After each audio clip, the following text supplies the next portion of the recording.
Welcome back. All right, so we're here tonight and we are going to be working on this chassis. Finally getting to this chassis.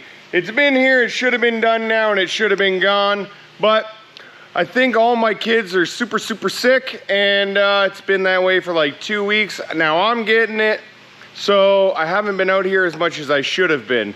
Anyways, long story short, we're out here now. So the goal for tonight, I think I spoke to all you guys about it before, but as you can see here in the link bar, he's got the root pass done.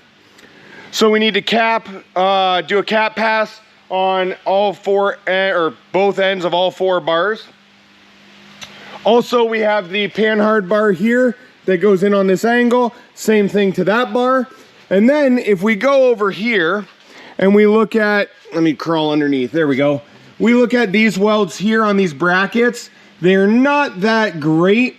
A lot of them have, like this one here. You can see all those little pinholes in it. That's called porosity. That means that the steel, the metal, was not clean before they tried to weld it, or they were running out of shielding gas as they were welding. So that would weaken the weld, if you will. It'll give it a place that it can start cracking and potentially breaking. And again, this guy's going to be putting compound turbos on this thing and trying to pull a gooseneck trailer. So we want to make sure that the welds are good, obviously. So what we're going to do is drop the axle down. I have the tranny jack under there right now. We'll put some straps around the frame, so hopefully this thing doesn't fall and bite me like the last one that we did. And we're going to pull the 4 link bars off tonight. Or 5. I want to be able to weld all of those tonight and get those done. And then my goal tonight would be to weld up everything on the axle itself and get that 100% complete. Once that's out of the way, there is some welding to do on the inside of these brackets here on the back side of the frame. So once the axle and everything's dropped and gone out of there, we'll be able to lift it up a little bit easier and get to those. So again, it's kind of late already. We're getting a late start at it today. So my goal would be to get done all the link bars and the panhard bar, and then also the axle itself, all the welding on that, so that's 100% complete. And then if there is still some time tonight, or I'm not too tired, we'll start attacking the inside of the frame rails here on both sides. Once that stuff back here is done, we have this transmission mount right here, and that again was not welded that great. So we're gonna try and cut out some of that weld, or most of that weld, and do a good nice pass over it. And then up here on the front, these coil perches right here on the top, those coil perches are a little tight around that bag. So what we're gonna do is end up shaving them up a little bit so that once the bag compresses, it doesn't hit them at all like it does right now, because you don't want anything rubbing on that bag as it goes up and down, because you'll blow it. So without further ado, let's get to time lapse. We'll get that axle out of here and start the welding process.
All right, so we got those welded up, as you can see there. I just wire wheeled where we were going to welded around it. Now we'll take a flap wheel and just kind of knock down the top of it, because there was like a root pass in there, but I turned this up pretty hot, so we got a little puddle. What we'll do is we'll just hit the top of it off just to kind of smooth it out, and we're done, because what I did was weld like 25%, roll it 25%, and there we are. So I just want to kind of clean up between where I start and stopped. Now, back to these brackets. As you can see here, that's all porosity there. which means this bracket is not going to hold very well. And what I do want to do is just kind of tack it to the cast here. Same thing with all these brackets. So I use the little pallet stacker to pick it up. Now what we're going to do is pull the tires off, get those out of the way so we can move around it a little bit easier. And then we're gonna grind everything we can grind, trying to dig it out as much as we can. Then we'll burn it in real hot and those brackets won't be going anywhere. That's probably the end of what I'm gonna do tonight. We'll let all that stuff cool down. Now, when you do weld something like this with the bung on there, you wanna make sure you take the heim joint or whatever out of it. First of all, you don't want the heat going down into that heim joint and melting out the nylon. Also, you don't want them to kind of heat and shrink and everything together. What you want to do is do it this way, let them cool, hit it with some anti-seize and throw the joint back in, you'll be just fine. So, like I said, rip the tires off, grind everything we can grind, weld everything we can weld, and yeah, we'll call it a night for now.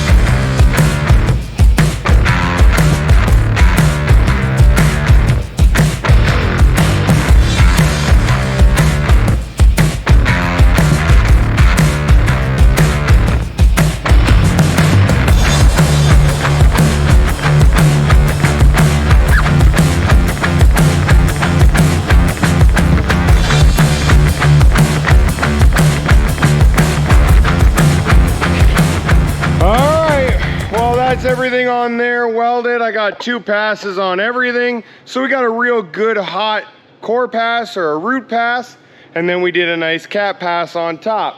So we're gonna let that thing cool down for the rest of the night. We got the link bars over there that are gonna cool down, and then tomorrow we'll come back out and we'll flap wheel it real fast and just get rid of anything that's, you know, a bump or something I don't like. Anyways, we'll flap wheel it because that's the way I like the welds.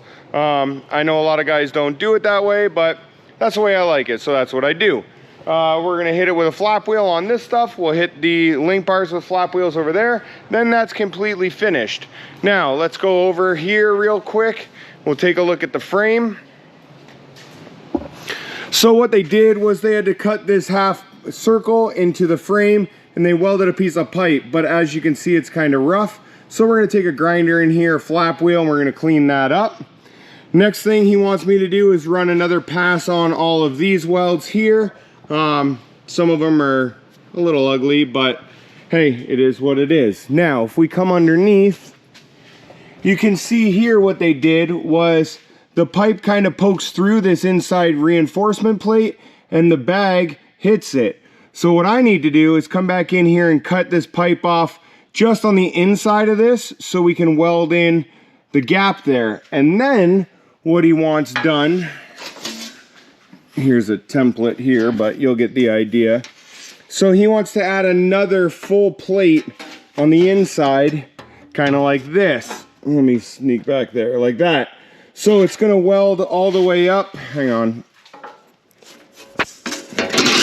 There we go. Okay, so it's gonna weld all the way up to the gooseneck plate here. And then what he wants is, he basically just wants this covered so that water and crap doesn't get up in there. But to do it, he wants to come all the way down the frame, all the way to the back side of this cross member. So that's gonna happen on both sides. I asked him why we wouldn't just cut this plate out that's already in here and kind of use that big one. He wants it that way, so that's what we're gonna do. So same thing over here, the bag does hit there, so we're gonna have to take care of that. Now, moving forward, if I show you this, you can see the welds in here. He wants these things kind of cleaned up. So we'll have to weld up this seam here. We'll drill a hole so water can get out. But kind of here, you can see already what we're dealing with. So another local shop had done all the work to this thing already, and The client wasn't too happy, so he pulled it. It's been sitting a little while, which is why it's all rusty. And now he's kind of got the, you know, the money, the time, everything else to get it done. So we are going to wrap up a bunch of stuff on the chassis. He's going to take it back. He wants to put the motor, trans, all that junk in it. Then it's coming back to us. We need to remake one of the cross members in the back of the frame to hold the bearing for the drive shaft. Once that's done, he wants to bring the cab, drop the cab on it here, and then we're gonna start building all the piping for the twin turbo kit, or the compound turbo kit. So, it's gonna go, it's gonna come, it's gonna go, it's gonna come, that kind of stuff. So don't be surprised if you see it again. And you know, each time, hopefully it's a little bit more complete.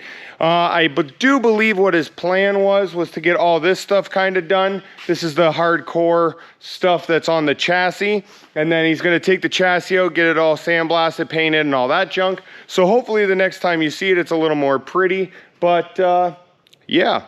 Anywho, I'm rambling. It's super late. I think it's almost 3 in the morning. So we are going to call it a night. The little guys get up at 5:36 like usual, so not gonna get much sleep. But happy Father's Day. That's when I'm filming this. It'll be out in a couple weeks afterward. But happy Father's Day to all you other dads out there, and even the grandfathers and stuff too. Anyways, take it easy, guys. Glad you got this far in the video, and yeah. Hopefully you'll come back for another one. Get out in your shop and do stuff. All right, so next day out here like I promised. And all I've done so far is touch up those welds with the grinder. Again, it's just personal preference. It's what I like. And then came down here and pulled the bags out from underneath here. So let me throw these clamps up here on the lift, on the stand. Okay, so as I was talking about, you can see that this pipe stands proud this way of this plate, and that's where the airbag was hitting. Now there is a slot here, and we were just over the halfway mark to this side, so we could have come in maybe half an inch more. But again, I still want to make this smooth. Now, the customer did, let's see if I can hold this up here with one hand. The customer did supply these rather large plates, which fit up nice underneath the truss, kind of cope over top of that pipe really well, and they come all the way forward to this cross member. So what he was wanting, there we go, finally. All right, so what he was wanting was he was nervous that he was gonna get some dirt and crud back in this area, and that new plate is not gonna solve it. So what I think we're gonna do is we'll lay the plate up here, we'll tack it in a couple spots, and then it kind of hangs real low in this area. What I'm gonna do is cut that off flat, and then we can bend this over here and hopefully weld it in the back, or leave just a small amount of room in case he wants to run some wiring or whatever. At least it'll be, you know, way more closed than this. This is probably a 2-inch gap in here now. If I can get it down to maybe like a half an inch or something, he can still run a fuel line or, you know, a small wiring harness or something like that to the back end for the taillights, and we won't have to worry about a ton of dust getting up in there. So same thing with this side here. This would be the driver's side. It is going to be in the way of these fuel lines, so what I'll do is pull off this little plastic tab to keep it for him. And yeah, I'm hoping to get that done tonight. If I can get that done in good time, we're gonna come up here and address this transmission mount, get this thing 100% rocked out. So the only thing left to do this trip here would be those front coil buckets. And we're gonna air chisel off the rivets that hold on this cross member here, since this is the one we're gonna be replacing, probably with one that hangs underneath due to how low this thing is. So, all that said, let's get some parts up there, clamped in place, and start tacking.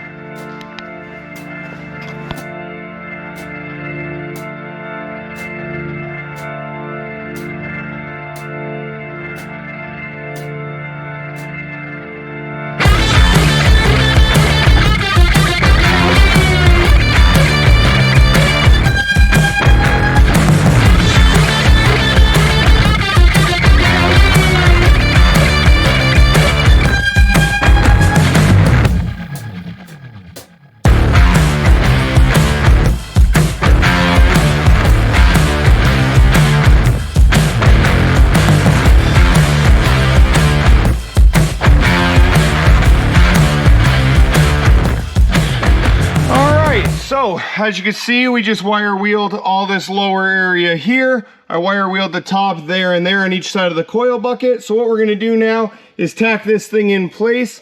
I made a cut on the top here, as you can see, where this plate should go just underneath that top flange of the frame.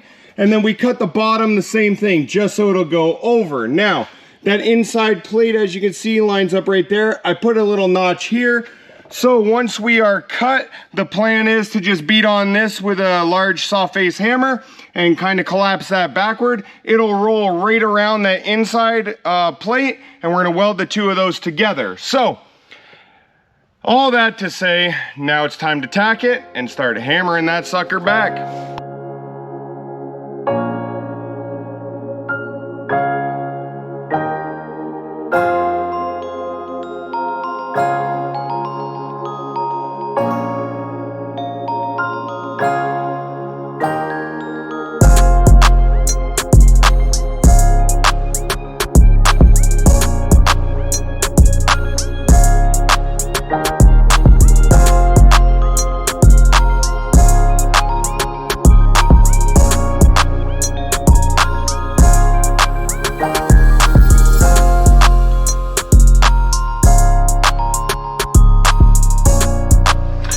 Alright, so as you can see, we got the bottom edge here cut so it fit just inside.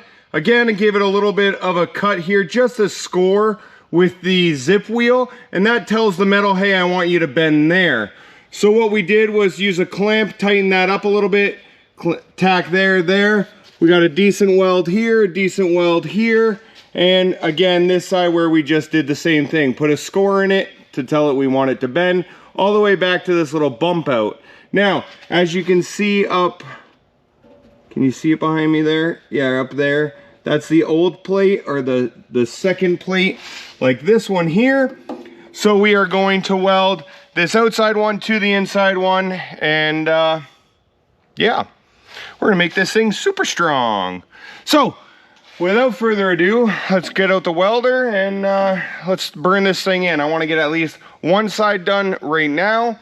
And then I got another little project over there I'm gonna go tackle while this cools off, and then we'll come back and slam this one up on the other side. So, let's get to it.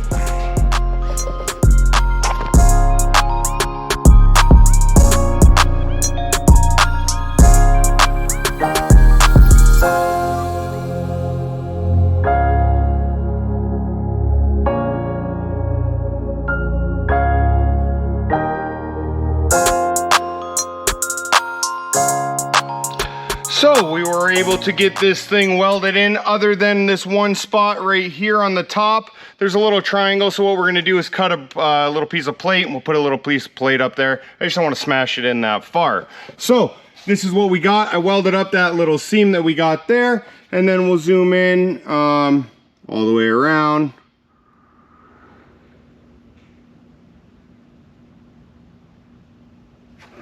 So that's some of the welds anyways. So now what we're gonna do is grab the flap wheel. We're gonna grind this down smooth, especially here in this area where the bag was touching that little piece of pipe prior. We wanna make sure that's perfectly smooth so nothing's gonna rip a bag or anything on there.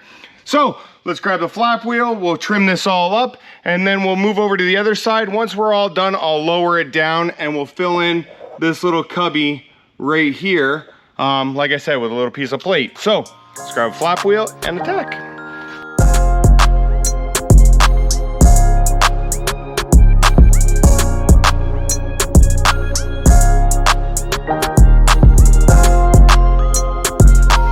All right, so now that I am absolutely covered in grinding dust, that's what I'm gonna call the finished product. So, as you can see, I didn't touch any of these welds here. Those ones are fine to me. I did grind this guy down, and I ground down everything around where that bag is gonna sit.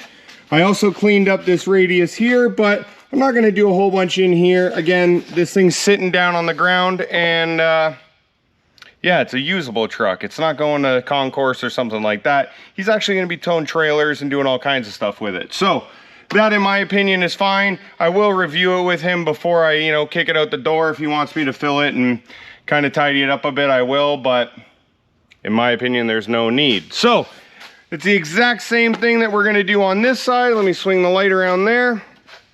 We're gonna do the exact same thing on this side now, and instead of boring you guys, I'll skip through and kind of show you finished product like that. Catch you in a bit.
Okay, so next night yet again, and we got the back end roughly done.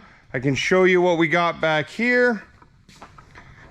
We came in and did the lower shock mounts that were provided with the shocks that were provided. So we got two little baby tabs right here, as you can see, and then they come down and mounts the rear shock way down here. Now this is higher, this point here, than the bottom of the control arm bracket.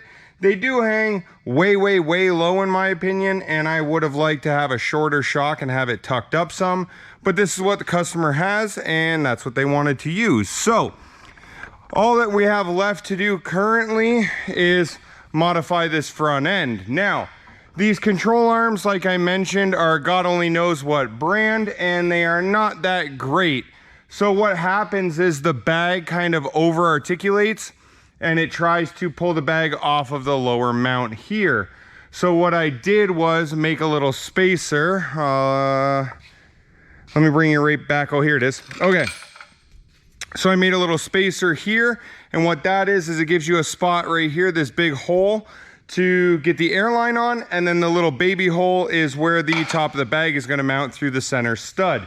So that's going to weld up in the top of this coil bucket way up here, but we have an issue. So this kit was supposed to use a 6-inch bag. He wants to run a 7-inch bag, and it hits right here on this kind of contour. Now, customer did go through already and weld a round stock into that area just to try and stiffen it up some, as you can see here.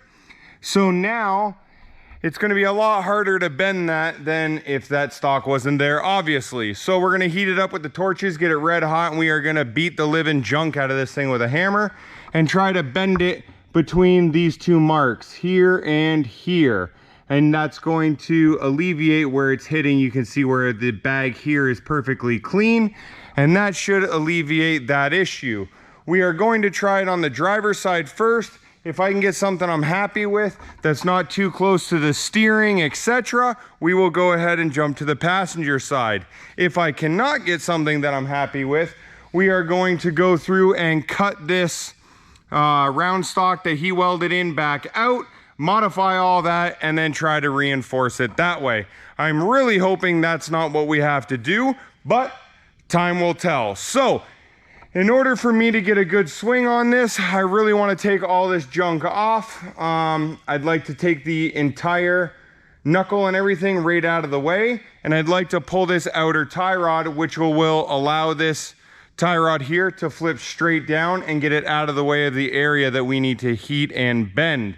Now I could probably do it just removing the lower, but I don't want to have any of this stuff here trying to swing a hammer and get all in the way and whatever.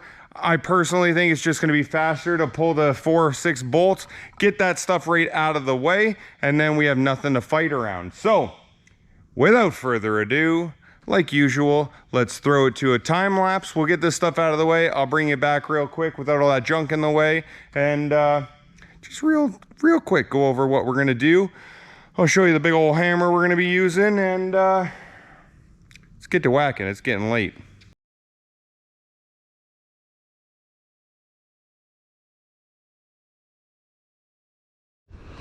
All right, so as promised, I was gonna bring you back. Now I did say I was gonna remove all of this stuff, but I thought, let's try it before. So all I did was pull the lower control arm.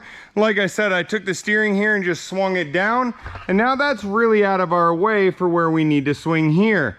I grabbed my cherry picker and I picked it up, and I just wrapped a chain around the dually extension there and pulled it up. Now, as a safety, I grabbed a chain and I went across and I wrapped it around. So if this thing does try to fall, hopefully that other chain will kind of get taut and give me a second to get out of the way before it comes down on the top of my head. Now, all that being said, what we are going to do is grab our oxyacetylene torches. We're gonna fire this thing up, get that metal really, really hot, and then, yeah. We're gonna grab my arch nemesis, which is the sledgehammer. Now, yeah, I guess it's kind of as easy as that. Heat it up red hot, smash it with this thing, try to move it out of the way, and see where we're at. So all I'm going to do now is take a couple measurements up here at the front, between the two white marks, and back here at the back. And what I'm going to do is I'm going to measure those, and I want to go about 1/2 inch per side. So once I know that measurement, I'll quickly be able to, while it's still hot, measure it. We're gonna go 1/4 inch or 1/2 inch this way. Then we'll take that measurement, we'll add 1/2 inch this way, and before you know it, we'll hopefully be where we need to be with lots of clearance to the bag. So, enough talking, let's throw it back to a time lapse and yeah, beat the junk out of something.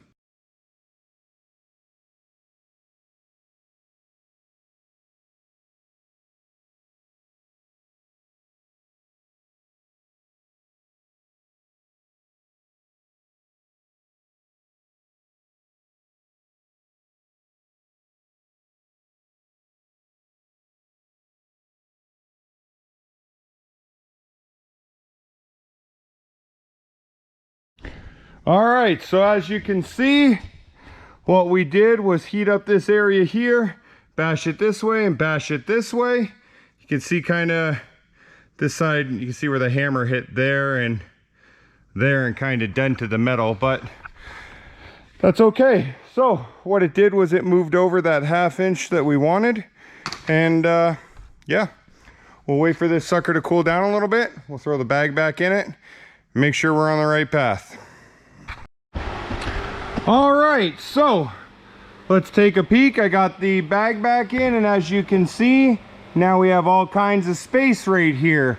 We are having a little bit of an issue right here, so I'll trim this up about halfway to that white line, and we'll check to see if that was enough. If it is, great. If not, we'll go up a little higher. Same thing in the back, we got a little bit of room. So what we're gonna do is drop this whole thing down. We'll trim that little bit out, and then, yeah. Looks like we're gonna be okay to do this to the passenger side, but yeah, I wanna make sure this side's 100% before we jump over there. So let's drop this thing down, pull the bag out, get it ground up, and go from there. All right, so as you can see, it's back down on the ground, and that's a great sign. So what we did there was just beat these out. You can see that little bar there that's been welded in, and now I can stick my finger in between the bag and the perch. So that's good enough. That's a ton of clearance, about 1/2 inch how thick my finger is. So we got clearance all around, and that's it. The only thing left to do is right here. If you look down here, I want to weld that silver plate to the chassis, or that coil bucket there. I wanted to have it fully aired out, and then we're going to take that puck that I made that I showed you earlier, we're going to slide it all the way to the outside, and we're just going to weld all the way around. That's going to center that bag. That's going to kind of push it a little bit forward, and what that's going to do is hold it to the chassis. That way if you hit a bump or I don't know, put it on a 2-post hoist where the wheels hang, it's going to hang all that weight from there. So you want to make sure it's a nice, you know, weld all the way around. You just don't want to tack it.